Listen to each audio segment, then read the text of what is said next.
Boxing is well and truly booming. Last week we crowned the first undisputed heavyweight champion in 25 years.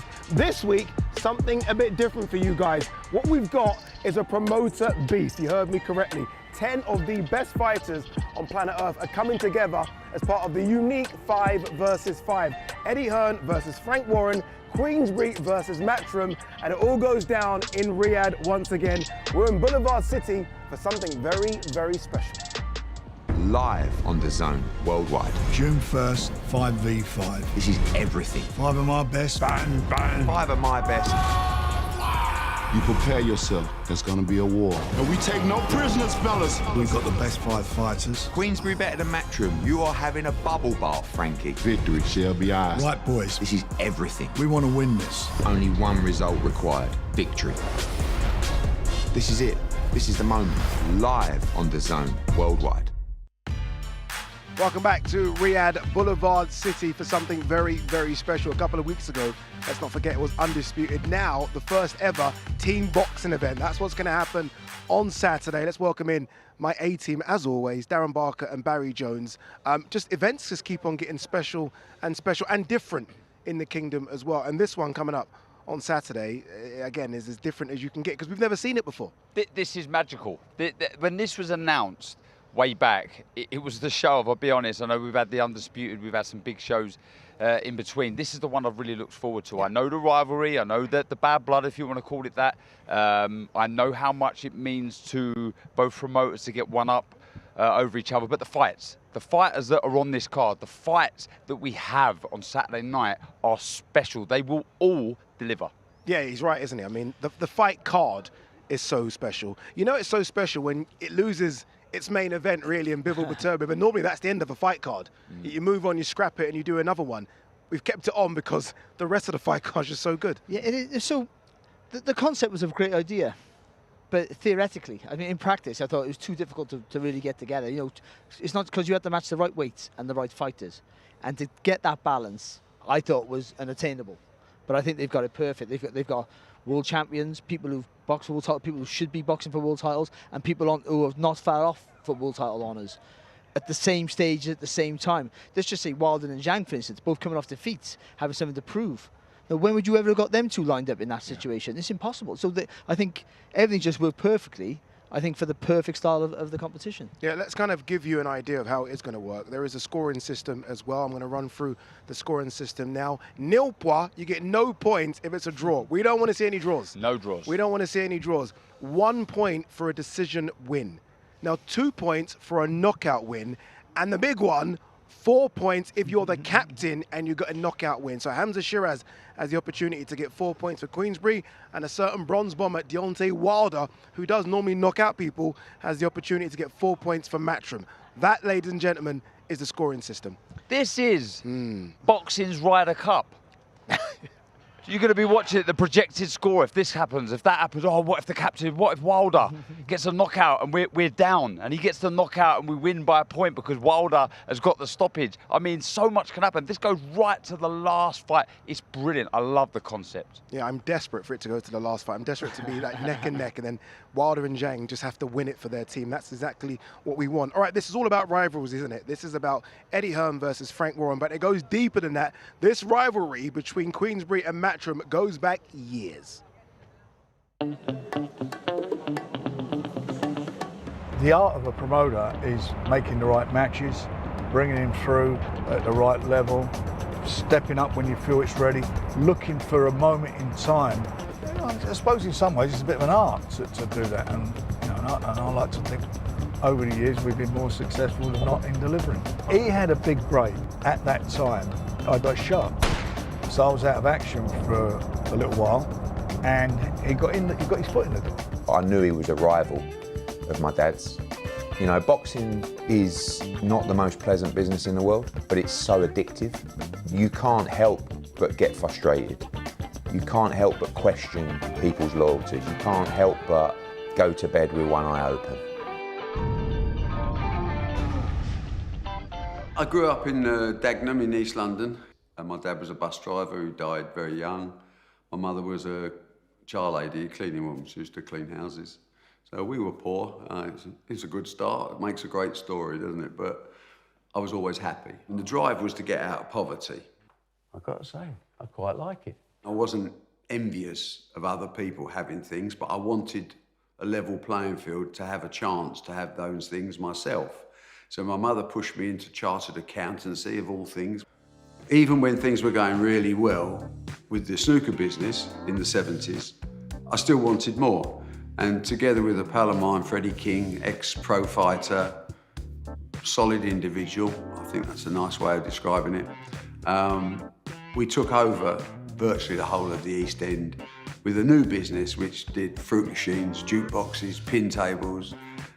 And along the way, this little fresh-faced kid came into my world called Frank Warren. I never knew Barry years ago, but I knew Freddie Hill, who was his partner, because Freddie Hill was much older than me. And when I was a kid, I worked in Smithfield Meat Market, and I had a little bit of a tear-up with him down there, because he was a bit of a bully, Freddie. Freddie was an ex-fighter, by the way, he was an ex-boxer. He got involved in the same business as me, which was the machine business. You know, we used to put the pool tables into pubs and clubs. We used to, back then, you know, we used to do cigarette machines, bandits and all that stuff. And they were doing it as well. His partner was his accountant, which was Barry. Over the years that followed, our paths would cross. Occasionally, we would work together on the odd project, but we were never comfortable working with each other. I don't know if he would admit it, but I don't trust him, you see. And he probably don't trust me, and that's fine. But socially, perfect. Can't help but get on with the man, lovely. Would I do business with him? No. My uncles, a couple of my family boxed in the army and all that sort of stuff. I had a couple of relations who were professional boxer, Johnny Wall, and another relation of mine was Lenny McLean, who was what they call the unlicensed champion. He watched that Lock, Stock and Smoking Barrels. I dedicated the film to him. He was in that hymn. That's how I got into promoting through him, which is purely by accident. But what happened was he fought a guy called Roy Shaw, who was like an ex-pro fighter who Mickey Duff used to manage. And they offered Lenny, it was like derisory money, some stupid amount of money.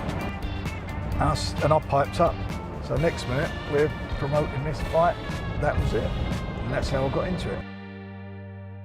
I think Frank and I are two so different people. The one thing we had in common was competition that runs through our blood. We want to win. So we're both winners. He's a very good boxing promoter, there's no doubt about that. But he stayed predominantly, not exclusively, but he predominantly stayed as a boxing promoter. He loves it. And he's had a career that's been up and down over the years that I don't have. You can't take the accountant out of me. I like profit. I like to be able to plan a sustainable future. Figures don't lie. He's the great survivor. I have to take my hat off to him. The guy's been shot. The guy's had huge financial issues through his life. He's overcome them. So hat off to Frank Warren. I like the cut and thrust of it. I love fight nights, and I love the journey of working with young guys, young fighters, especially fighters who've not gone to the Olympic Games or won gold medals. You know, Ricky Hatton never went to no Olympics. Joe Calzaghe didn't. You know, Naz didn't. Nigel Benn didn't. They've got a great career. They made a lot of money. They've hopefully set themselves and their families up securely, financially for the rest of their lives and enjoying life. And it's good to be involved in that. 5 versus 5 is the brilliant turn the clock back to the days when things were settled in the car park. I have to win. And I know he feels the same. So it's no hard wishes. I pulled Eddie into my office the other day and said, son, this is a great day. It's a great card. I said, but I want to win. And I looked him in the eyes and I realised the apple doesn't fall far from the tree. I think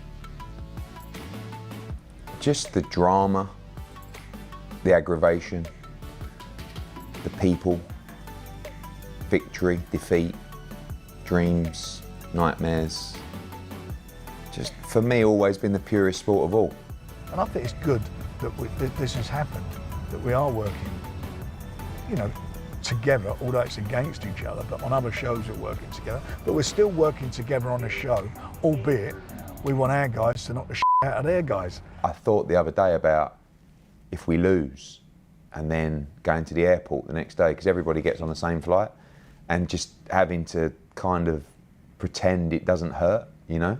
And then I thought about winning, and I thought about jumping up and down and going into everybody's change room after, and I thought about the team together, you know, because this is quite a unique concept. It's going to be something that you've never seen before. You're going to see me and Frank completely lose our minds at ringside during this fight, and that's what I live and breathe for. So this concept has just invigorated me. It's been a thing going on for it's nearly 5 decades. Yeah, it's a long time, isn't it?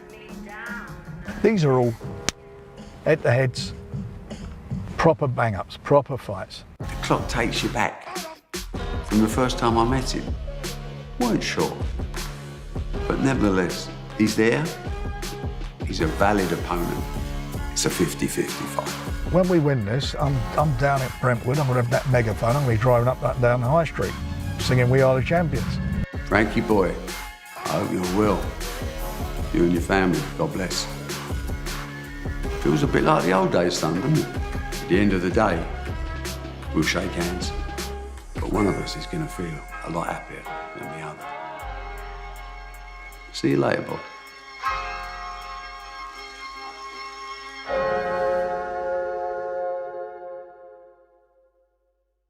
That piece there kind of shows a lot of what maybe people don't know, because a lot of people new to the sport and welcome in to the sport of boxing, they probably think it is just Eddie versus Frank. Not knowing before Eddie was his father, Barry Hearn, and it was Barry versus Frank for so many years. You know a lot about this, Daz. Yeah, massive rivalry, stems back years and years and years. First off, the three of them have been tremendous servants to British boxing and world boxing. They've done so much, but that rivalry has always been there. They're both extremely competitive. So is Eddie and George and Frank, the sons of Frank Warren. So they just want to win this. They're desperate to win this, just to get one over one another. The competition is brilliant. They both accepted it, and I can't wait because I know what it means to both. Yeah. What would Frank have been like when Eddie came through on the scene? I remember one of Eddie's first fights, it was Audley Harrison, wasn't it, who he promoted? And he probably thought that Eddie wasn't going to go to where he got to. What was he first like when Eddie kind of made these step into the big toes of boxing? Yeah, I think first of all, like you said, I don't think he was over worried about it, but all of a sudden he realised that he had a man with loads of charisma and loads of ambition, and also he already had the backing of his dad and all that wealth of experience. So he realised he was a threat really quickly. And so ever since then, that rivalry's been real. And I think they've been competing, but not together. And that's what makes this such a good tournament. So we see them, they've got competitive nature side by side. They've competed trying to get the biggest shows, the biggest stars. You know, AJ and Tyson Fury, they both had on either side of the street. Now we're getting everyone in unison together. And now we're going to see the rivalry play out in real time. It's funny because you say AJ and Tyson Fury, and that one almost has to happen for both, doesn't it? Because that's been their two biggest stars. In the company of Matchroom, it's been Anthony Joshua, and you could argue and say that for Queensberry, it has been Tyson Fury. They need to fight. Can we see that fight one day down the line? Who knows? 2025 could be interesting on DAZN. All right, let me introduce you to the 10 fighters who will be competing in this 5 versus 5. Some you'll know very well, some you maybe don't know at all. Take one. Action. The company, to me, is my entire life. My family, my legacy, my father that worked and walked before me. We operate on a strictly win-only basis, and nothing is different on June 1st. This 5-on-5 Matchroom against Queensberry means a lot to me, and we can't afford to lose this. We won't lose this. Deontay Wilder, the bouncer, Team Matchroom.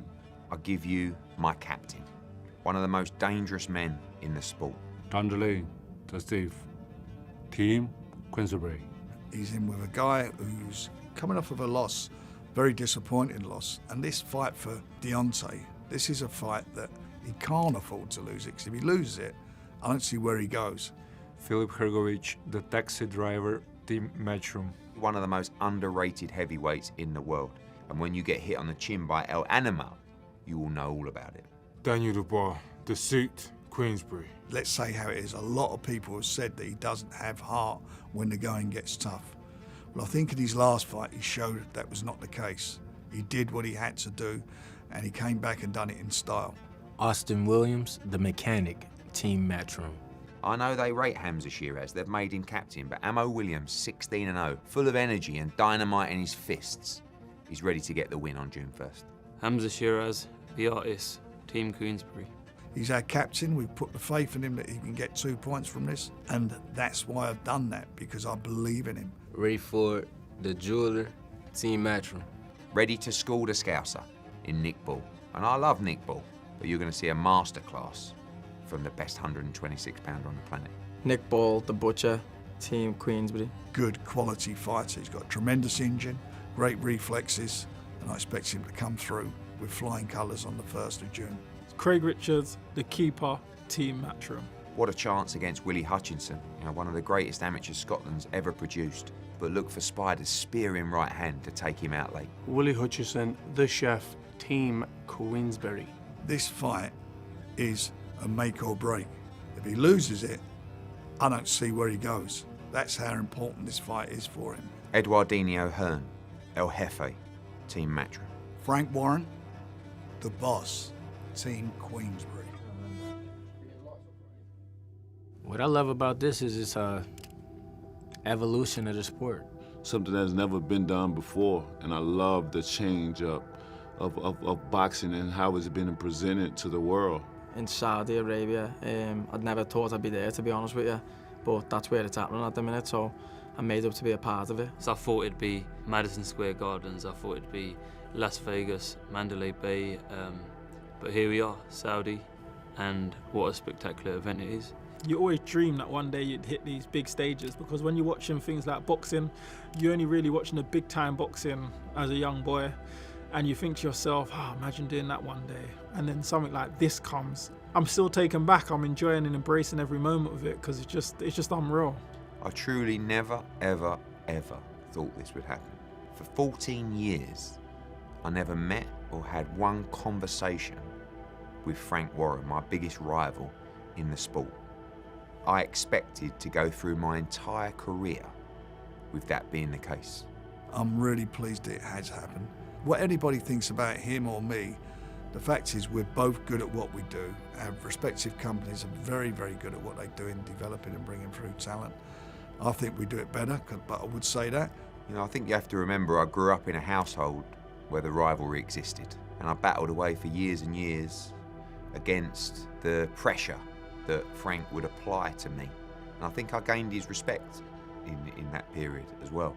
He's himself. He loves the fight game, and I've got respect for that. I'm enjoying the fights that we're making and putting on together, and I hope it's going to be, and I believe it will be, the start of a regular occurrence. My dad's message is what it's been since I could first remember him. You better bloody win. He's good, but he's not yet great. But he's sitting next to someone that is great. MATCHROOM versus Queensberry, a great rivalry. I know for sure I'm not letting the team down. As a whole, we're going 5-0. We're going to beat them. Yeah, I'll be getting a win, no matter what, by any means necessary, yeah. So that'll be a point for Queensberry, and MATCHROOM be ready. I'm looking forward to representing MATCHROOM for this night. It's even more exciting to be named the captain of the team, Look, I'm a promoter's dream. Definitely when it comes to Eddie. We got a lot of history with each other, and I think a little bit part of his dream has come true for me to represent MATCHROOM and him to promote me. With this one night only, one night could turn into a time forever. Who knows? I want to see Frank do it and, beat Eddie out. We got to smash him. We got to take that little smirk off his face. If I ever could choose a team, it would be a team with Deontay Wilder and Horgovich and Ray Ford and Craig.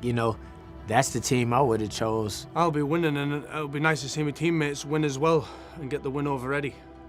That's the plan. Eddie Hearn wants this bad. So Eddie's only have 5 picks out of his whole MATCHROOM team, and to be selected, it's unbelievable. And I'm the only UK fighter on the MATCHROOM side, so it's important that the UK fighter goes and represents well. 和我打是正确的选择还是错误的选择？我感觉可能是错误的选择，因为我是 Big Bang， 因为我对每个人都是一种威胁，所以说他们选择我将是一种错误。 This is a very bad time to fight Deontay Wilder. For the simple fact I've gotten that green light that I can be me. I can be the bronze bomber. I can be the man that say I want a body on my record. I can be that ferocious killer that I've always been. When it comes to the boxing industry, Nobody want Mr. Nice Guy. But they criticized me when I wasn't that guy.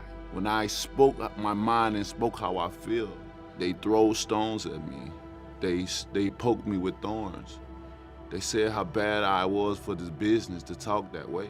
But a lot of things in life that we do and say a human being are backwards. I still to this day can't understand why we give dead people flowers. Why you didn't give that person them flowers when they was alive so they can really enjoy and smell them. Nothing in life gives you the experiences of knocking someone out in front of a crowd and hearing them erupt. And nothing on this planet can match that. He's trying to convince himself that he's going to beat me. He knows what he's in for. I can see it. I can see right through him. Hence the whole tale, hence the whole facade that he's putting on. It's just all a cover-up. Everything I do in life is to make me better, to awaken the tiger. I'm not convincing myself that he's an easy fight. That's not what's going on in my psyche. I want to look at him as the most dangerous man on the planet. That will make me bring out the most dangerous version of myself. It's a big challenge, and he's a world champion, and he's a good fighter, so I won't be taking him lightly or underestimating him. I'd never do that. This is my chance to become world champion, so I'm not going to let it slip.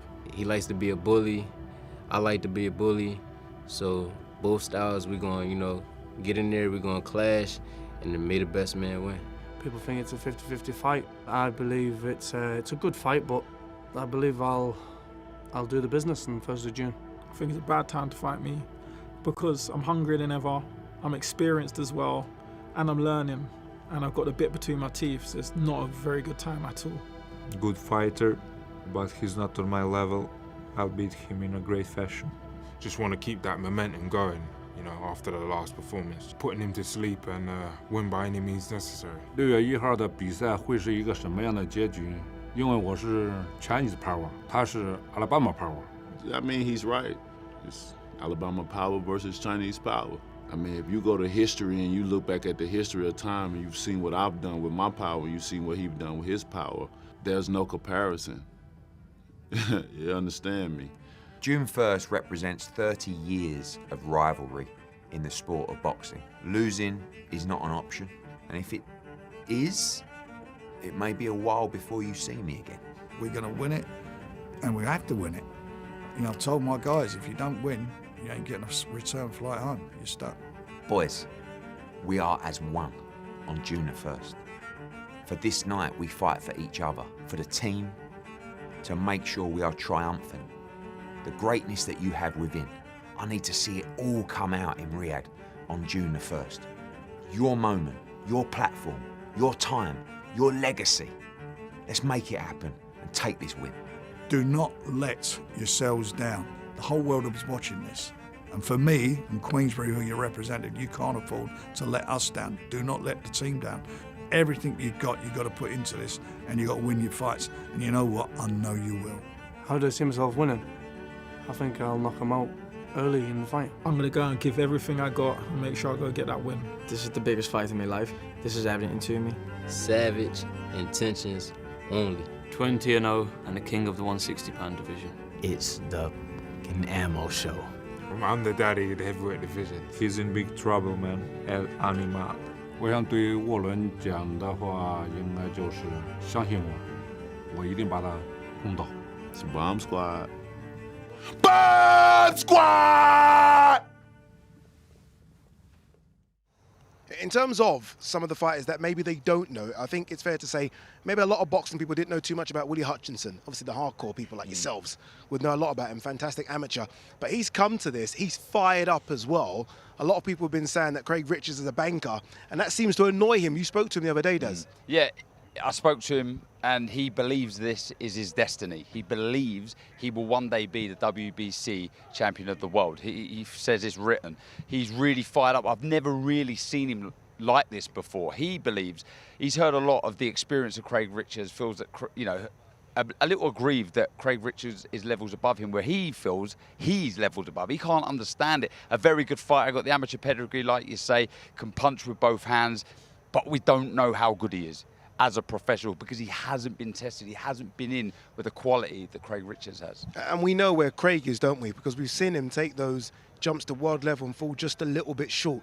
he could still get there, but we've seen it, so we know where Craig is. Yeah, so we know he's a quality fighter from obviously the Bivol fight and then obviously the Buatsi fight. And even taking the Buglioni fight early in his career at short notice, that was a big, it was just showing that he believes in himself and he trusts in himself. But you have to be wary of judging a man on his defeats because he's still, at the end of the day, lost the fight. Yeah. But he's got some good wins as well. So even his wins have been a higher level than Hutchinson's box. So he goes in a big favourite, but it's still a close fight to call. Yeah, very, very close fight. As is this one as well. Raymond Ford versus Nick Ball. Raymond Ford, the WBA featherweight champion. Nick Ball should be, I think, the WBC. I think he should be the WBC featherweight champion. This one, everyone is changing every single day like the wind. Oh.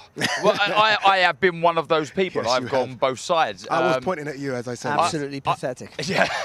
Look, the way that he finished the fight against Kolmatov to win the title, Raymond Ford, was so impressive. It was done in the final round. A lot of boxers like that because it shows off your engine, the fact that you carry your power late.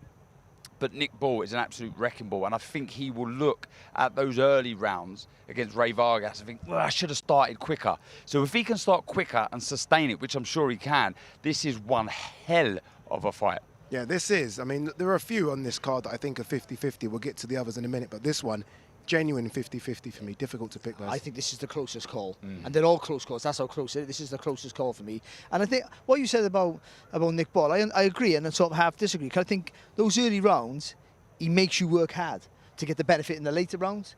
So I think he's going to lose those rounds sometimes. And all this fight boils down to, can Ray Ford's jab make Nick Ball reset, stop him from jumping onto you? Because Nick Ball is short and stocky. You think you'll be able to box him, but he jumps in. He has really good time, jumps in from so far out, and he always hits the target clean. And he has that power, but he has to make you tired first. And with Ford struggling for the weight, there might be those last few rounds might be a really, really tricky affair for both. Yeah, world title fight, the only world title fight on the 5 versus 5. It almost feels like all of them are world title fights. The next one, the winner will fight for a world title, and that's Hamza Shiraz versus Ammo Williams. Both of them unbeaten. This, again, is team captain for Queensberry, Hamza Shiraz, against a bit of a favourite for Eddie Hearn, Ammo Williams. He's had him since the beginning, and he thinks he's now on the cusp of being a world-level fighter. That's what Frank thinks about Hamza, which makes it so interesting. Yeah, again, another real pick and fight. It's a tough one to call. I was really impressed with Ammo Williams in Las Vegas, his last fight. I think it was a career best performance against Mumba Yasa. He looks complete now. What I mean by that is mentally and physically, technically, it all seems to be coming together. But Hamza Shiraz, I think, is another one that has looked so good, so tall, so big for a middleweight. It's a pick 'em. Can Ammo Williams get inside the jab of Hamza? Will he walk onto something? Will the presence, the will to win of Ammo be too much? I mean, this is a real tough, like the previous fight, this is a really tough one to call. Yeah, Hamza Shiraz has something special about him, doesn't he? The way he talks, the way he walks, the way he dresses, and the way he fights. He's kind of got the whole package, hasn't he? Yeah, what he understands is his range. So he very rarely falls short or overreaches with his shots. And for a fighter who's 6'3" for middleweight and has really long arms, that's such an asset because you can get the extension of the punches without anything coming back. Ammo's got really fast feet, fast hands, so he knows he can get in close. This fight will boil down to who makes the most mistakes. You can say that about all fights, but I think this most definitely. I think someone makes a mistake and gets knocked out. Interesting. Talking about knockouts, I mean, our last two fights, I think there will be knockouts. The first one is Daniel Dubois versus Filip Hrgovic. This is an intriguing one because it's Dubois that called out Hrgovic. And he wants this fight, Daniel Dubois. He's had a good 18 months, even in defeats. I think he's learnt a lot from the Alexander Usyk defeat. No shame in losing to the undisputed heavyweight champion of the world. How do you see this one going? Look, form is good for both, I must say. You can't look too much into Filip Hrgovic's last performance against Mark Demori. You can, however, for Daniel Dubois. It was so short, we don't even have highlights of it. Exactly, but what it does show is how powerful a puncher he is. But Daniel Dubois, he had his gut checked, and he come through that test, which a lot of people were questioning his heart and courage. Against Jarrell Miller. Against Jarrell Miller. For me, this is the fight where I think Filip Hrgovic needs to prove his level. He's talked a good talk. This is the one where he's got to say, look, almost announce himself onto the world stage. Look, this is how good I am. We've seen Dubois. I mean, you talk about defeats. I think the defeat to Usyk for Dubois kind of aged well, really, when you see what Usyk's done. So this is one where I think Hrgovic really needs to prove himself, announce himself on the world stage. Especially if he wants the AJ fight. He's been calling an AJ now for the best part of a couple of years. He now is very close to fighting AJ, but he's got to look he's got to look like the Hrgovic we've been hearing rumours of for the last 10 years. We need to see it now, Baz. Yeah, he's a really talented fighter who sometimes is lacklustre in his performances, where he knows he's good and just does enough. This fight is a fight of jabs. He has a faster, more fluent jab, but Dubois' jab is like a right hand. It's so heavy, so it's down to if he can. If it'd be the jab that wins him the fights, because that'll set up the big right hand for Hrgovic and the left hook for Dubois. So it's who establishes that. I would say about Dubois, in this last fight against Jamel Miller, if I can get his name out, he always struggled with. He panics when he gets tired. Dubois, that fight he got the second win late and got the stoppage. Now he knows when he gets tired, he can push through it. So I think he goes into this fight the more confident he's ever been in his life. Yeah, another great fight. And then to our main event is Matchroom team captain Deontay Wilder against ZHILEI ZHANG. They both have a common opponent who beat them last out, and that's Joseph Parker. I feel like the big question here is there anything left, or what's left with Deontay Wilder? That's the big question. That's the talking point, isn't it? Rather than ZHILEI ZHANG at the moment. I've changed my mind on this one. And No surprise. Again? No. Another mind change. I was unsure about what Wilder had left, but having heard him this week, I know a fighter now. I know when a fighter is hiding behind words and doesn't really believe what he's saying. For me, when I look in the eyes of Wilder, he looks to me as someone who's going to give it one last everything. One last everything. And I feel, just to get into the technical side of things quickly, to take Wilder out of his rhythm, you've got to be busy. I feel you've got to be busy. He's not really got to worry about that with Zhang. Don't get me wrong, he's got to worry about the power. But I feel Zhang can be a little lazy. For me, Wilder can pick his moments here a bit better, a bit easier rather than he did against Joseph Parker. I'm going with Wilder. Interesting. I didn't even ask for a pick. Look at that. He's gone early on this one. Zhang, we've seen him and he's looked good, right? I mean, he went in there against Joe Joyce at the time when everyone thought Joe Joyce couldn't lose, certainly couldn't be knocked out. And he detonated him twice. He looked really good as well against Joseph Parker for the first 4 or 5 rounds. What are you making of Zhang? Yeah, and by the way, better the second time against Joe Joyce. Let's not forget that. Yeah. More conclusive. He's technically very good. Technically one of the best, I feel. And for 25 to 30 seconds in the round, he's the most fearsome heavyweight in the division. Yeah. But that's it. That's all he does. So Wilder's got to be really busy. He's got to commit to that right hand. But Wilder can catch, Zhang can catch and counter. And when he hits you, he knows. You speak to Joseph Parker, he'll tell you Zhang hit him harder than Deontay Wilder did. So he's technically good. He has good feet, not fast feet, but slides into distance quite well. But he needs to be busy for 40 seconds. That'll be enough, I think. I'm going for Zhang. I'm telling Wilder. I love the way Barry turned to tell you that as well. Yeah. Like, I'm going to Zhang, so what? What are you going to do about it? Interesting. I am sitting on the fence because I think it's going to be... Again. It's nice. Look at it. It's solid. You can perch here. It's really good. But it should be a good one. Zhang versus Wilder, our main event on the 5 versus 5 tournament. And here's the rest of the card from what will be a very, very special night on Saturday. The evening begins with the opening fight of the 5 versus 5 tournament as Willie Hutchinson faces Craig Richards in a light heavyweight fight. Round 2 pits Ray Ford against Nick Ball with the WBA World Featherweight title also on the line. Next up, we pivot from the 5 versus 5 to see the return of Dimitri Bivol as he defends the WBA and IBO light heavyweight belts against Malik Zinad. Then it's full focus again on the 5 versus 5 with Queensberry captain Hamza Shiraz taking on Austin Ammo Williams. The heavyweights enter the frame next as Daniel Dubois and Philip Hrgovic go head-to-head. And the final clash of the night sees Matchroom's skipper, El Capitan Deontay Wilder, tackle China's Big Bang ZHILEI ZHANG. All right, let's talk about Dimitri Bivol. Let's not forget my favourite fighter on planet Earth, who's fighting. He takes on Malik Zinad, unbeaten as well. Malik, we don't know too much about him, but he is unbeaten, and I guess an unbeaten fighter is a dangerous fighter, a confident fighter as well. He put his hand up for this, as I guess most fighters would. So he's come into the ring with some sort of confidence, but tough ass beating the pound for pound. Yeah, he's in there with one of the best. But he's an accomplished fighter, Zinad. He's game. He does the basics really, really well. But then you're looking at his opponent. He does the basics exceptionally well, very well. One of the best jabs in boxing, the way he moves, his footwork in and out, the flow, the rhythm that he gets in. But Libya have their first chance of having a world champion. And when you've got that kind of, maybe not expectation, that chance to create history, he's going to give every single thing there is. I see him sit down with you when you did the interview with him. I mean, he's confident, Super right? confident. He's confident, but he's in deep here. I'm just glad to see Bivol out again. You know, the main event that we thought was going to happen fell to pieces. Didn't happen. We wish Biterbi have a speedy recovery, but Bivol needs to be busy, needs to be active. He's a dangerous fighter when he's active, and it's just good to see him on the card. It is, isn't it? I mean, Dimitri Bivol, I mean, anytime you can witness and watch a fighter, a pound-for-pound fighter, one of the best fighters of the generation, you take it. And I'm happy he wanted and insisted on staying on this card because he does need to stay busy. Of course he does, because the next fight is his biggest fight of his life. That's the truth. So the busier it is, the better he is. And when you're a technician like he is, you need to keep your eye in. Yeah. So the busier you are, the better you are. So the fresher you are, and certainly for him, we'll do that because he's a master of judgment of distance. He's better than almost anybody. So you think you're out of range, he pops you with a jab. You make a mistake, and that's why he's going to win this fight, in my opinion. You make a mistake, he can make you pay. He turned the corner after Canelo, went with Ramirez, because he was a busier fighter, but still kept that brilliance in his work.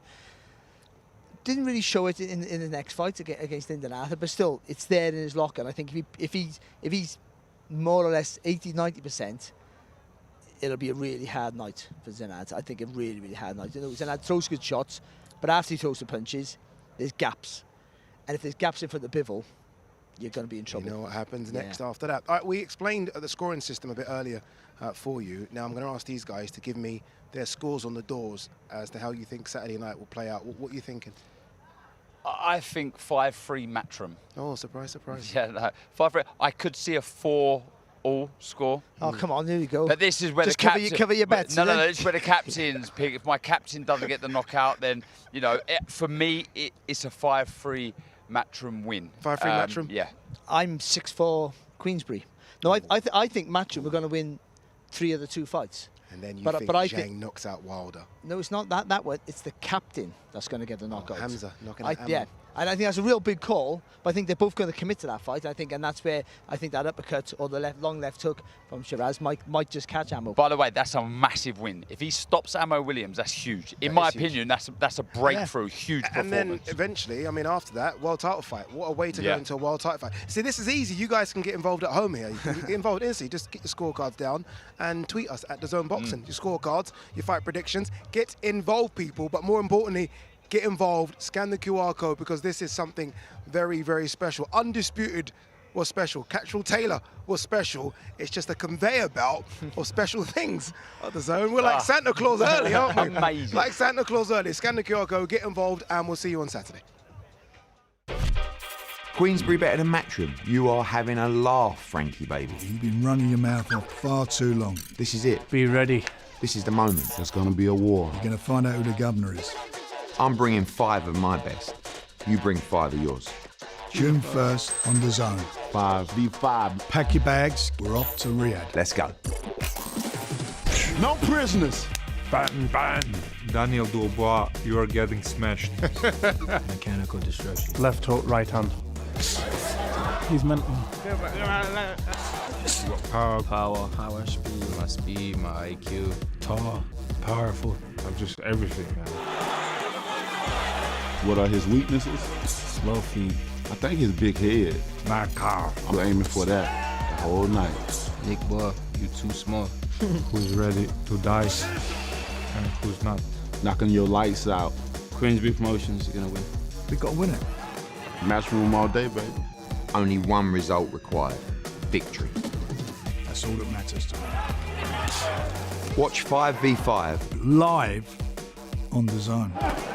Let's go. Bob Squad!